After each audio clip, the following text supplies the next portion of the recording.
So I was reading an article over on Screen Rant earlier today that went on to discuss unique niche MMORPGs that few people know about but are still great. And this got me thinking, you know what? That was actually kind of a mediocre list. And that is probably due to the fact that they are not as avid an MMO player as I am. So it is with this in mind that I decided that I might go ahead here and improve upon it, going on to discuss a variety of different MMOs that I believe are very niche, that a lot of people probably either don't know about or have at the very least never played. Now, if you haven't already, don't forget to go down and subscribe for the latest MMO news and general MMO topics like this every day. And if you feel I deserve it, drop a like and comment on the video. It's a huge help for the YouTube algorithm. Also, did you know that we are holding an MMO giveaway where you could win any MMO that you have ever dreamed of playing? 10 games are being given away. All you have to do is simply click the giveaway link in the description and the pinned comment to participate. Now, let's go ahead and jump into this.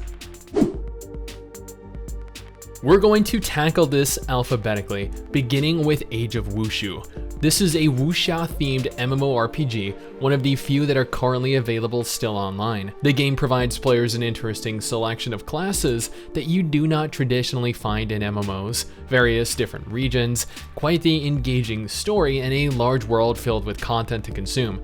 This is a very overwhelming game that honestly, when I played it, left me highly confused. Yet at the same time, I feel as though this game was the foundation for many MMOs that followed it, like Revelation Online, or Blade and Soul, Moonlight Blade, and more recently, Swords of Legends Online. You can tell that there are very striking similarities, more than just small features or graphics. While the game utilizes a tap target combat system, the fluidity of your movements remind me of old Chinese martial arts movies I used to watch as a kid. Alganon is a faction-based MMO, with players able to choose between the Kujiks and the Ashar. These function primarily as any faction-based MMO. Horde vs Alliance, Elios vs Modian, Red vs Blue. Honestly, after making it into the game, it did not look bad at all. Graphically, it looked and felt like I was playing in a world inspired by the Lord of the Rings. Combat was turn-based, albeit fairly easy in the early levels, which is probably a good thing as it felt incredibly grindy. I think I spent probably over an hour in-game in 2016, and I got like 1, maybe 2 level ups within that time. The world itself is entirely segregated, meaning that there are loading screens that separate every zone from one another. But otherwise, this was a very traditional old school MMO. I've never heard anyone discuss it, and I've never even heard anyone play it. Atlantica Online is probably as rare in MMOs as they come. When I first played this years ago, I was taken aback by the type of game it was. At first glance, it might seem like your average MMO, yet upon closer inspection, you will come to realize that it is very, very different. On the one hand, sure, the basis of the game is pretty traditional. You level, you obtain gear, you make your way through new areas in an attempt to reach endgame. Yet the game employs a certain type of gameplay, an instanced combat system that is also simultaneously turn-based, allowing you to field a multitude of different units onto the field at once. These units are heroes that you actually recruit as you play through the game, heroes that fill a variety of different roles. It is fully cooperative, meaning that you can have several other players, each with their own unique teams as well, and functions like a traditional MMO with strategy gameplay mechanics. Fallen Earth is one of the few MMOs of its kind. Not only is it a post-apocalyptic MMO, but it is a third-person action MMO that looks and plays a lot like Secret World Legends. Honestly, I have never dedicated much time to the game, maybe an hour, maybe an hour and a half. And while it never really gripped me like many of the MMOs that I've played have in the past, if you're looking for something contrastingly different to the norm, then this is one of the few titles that will truly interest you. I feel like it mashes together the third-person action and first-person shooter genres together rather nicely, although it does show its age with regards to animations.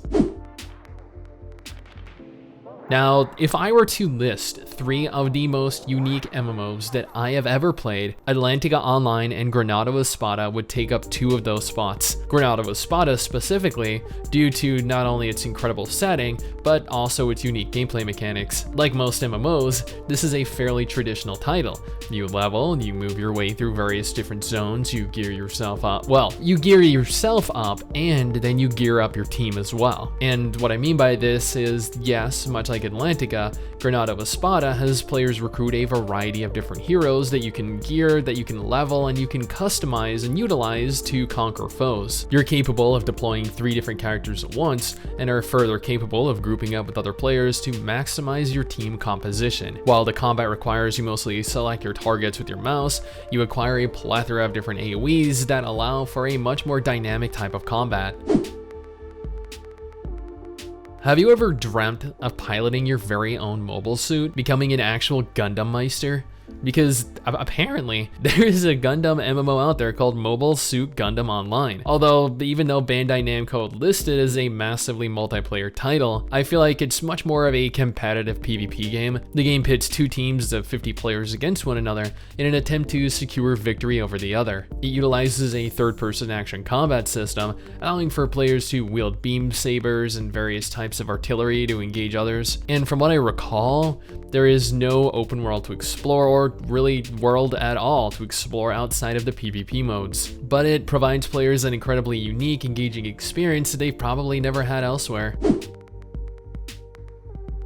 Onigiri is a strange title. On the one hand, it's kind of a hub MMO. There are various central hubs that the majority of players reside in, and you're required to go through a loading screen to leave said hub. However, as soon as you leave, there are large areas that actually connect you to a variety of different areas, with players running around each of them capable of talking or grouping up and doing quests. So at the same time, it isn't really the hub MMO, it's confusing. To add to the uniqueness of the game, you possess the option of equipping 3 weapons at once, each with their own selection of abilities. Different weapons of the same weapon type provide different abilities, meaning that at the end of the day, you have almost endless possibilities in terms of how you play. Seriously, this is an anime MMO unlike any other anime title. Okay, so Rise Online World is, well, it's playable, kinda. It's still in its early open test phases, but it is very playable and very functional. MRSSSTIX and I played through it for several hours last year, and we had a lot of fun with how old school it felt. Granted, it doesn't do anything to really set itself apart. It's not unique at all, but it fits the people don't know about it aspect of this list, and does, you know, is included. It utilizes a tab target combat system, and if I had any complaints about the game, I'd say this is the main area that the game needs attention in, as it is sorely needed. I think Twilight Spirits is the only true hub MMO in this list. Much like its competitors, PSO2, Vindictus, Soulworker, and the like, this game has players take and complete quests, upgrade and repair gear, and, you know, whatever else you do while not out in the world engaging enemies in combat from within a central hub. After you're ready, either with a group or solo, you approach a portal and enter an instance that consists of roughly several small encounters, many of which end with a boss fight. The combat is absolutely fantastic. Some of the best action combat that I've seen in a hub MMO outside of probably Vindictus, and the world itself honestly looks pretty damn good. I feel like its only drawback here is the fact that it never fully released into English, opting to remain a Chinese exclusive title. Yet, it is an IP block for anyone that wants to actually take the time here and give it a try. I know what you guys are thinking. STIX, there is an alarmingly small number of anime MMOs in this list. And you know what? You're right, there is. So, allow me to take a moment here and rectify that mistake by including a very narrative-heavy anime MMO called Wonderland Online. Wonderland Online is a sprite-based MMO that has players utilize their mouse cursor to navigate the world. While wandering around, you'll run into random enemies that will trigger an encounter screen where you'll be transported into a separate screen to engage in turn-based combat. This reminds me a lot of an older turn-based JRPG with unique abilities, with items, and even the ability to run from battle. The game utilizes segregated zones to split up the world, yet the world itself is large and filled with content and heroes, yes, Much like Atlantica and much like Granado Espada, Wonderland has you recruit other heroes to deploy into combat with you, and given that you can group up with other players, it means that you can potentially end up quite overpowered. And there we have it, 10 unique MMORPGs that are actually kind of cool. Now, if you think that there is an obscure, unique MMO that I did not include in this list, then please go ahead into the comment section and let me know. And if I don't know what it is, if I've never played it before, I'll go ahead and do a dedicated video covering it. Otherwise, maybe one of these games might give you a little bit of enjoyment, a little bit of entertainment, and provide you some fun for the foreseeable future. Who knows? Someday soon, I'm gonna make it. Yeah, all hard work's gonna be worth it. Ooh.